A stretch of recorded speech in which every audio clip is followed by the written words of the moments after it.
നിങ്ങളുടെ വിരൽത്തുമ്പിലെത്തിക്കുന്ന news at 8. ഇനി വാർത്താ അവതാരികയാകാൻ ഞാനും ഞാനും ഞാനും ഞാനും ഞാനും കനത്ത മഴയിലും ഉണർന്ന മൂവാറ്റുപുഴയിലെ സ്കൂൾ വിപണി. കുട്ടികൾക്ക് ആവശ്യമായ പെൻസിൽ മുതൽ യൂണിഫോം വരെയുള്ള വസ്തുക്കൾ വിപണിയിലെത്തിച്ച വ്യാപാരികൾ. പുതിയ അധ്യയന വർഷം ആരംഭിക്കുന്നതിന് ആഴ്ചകൾ മുൻപേ തകൃതിയായ സ്കൂൾ വിപണിയെ സാരമായി ബാധിക്കാതെ കാലവർഷം.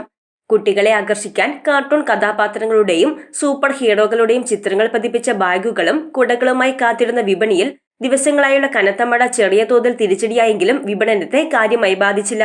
കുട്ടികൾക്ക് ആവശ്യമായ പെൻസിൽ മുതൽ യൂണിഫോം വരെ വിപണിയിൽ എത്തിച്ചാണ് വ്യാപാരികൾ സ്കൂൾ വിപണിയെ വരവേറ്റത്.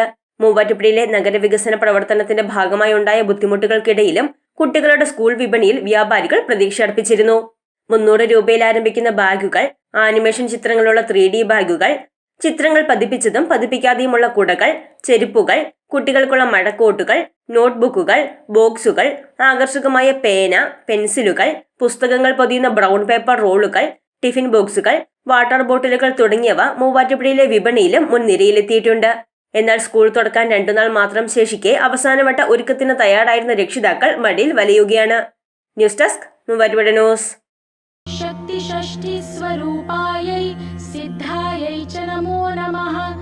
ഇളങ്ങവം ശ്രീ സുബ്രഹ്മണ്യ സ്വാമി ക്ഷേത്രത്തിൽ ഷഷ്ടിപൂജയും സർപ്പപൂജയും 2025 ജൂൺ 1 ഞായറാഴ്ച.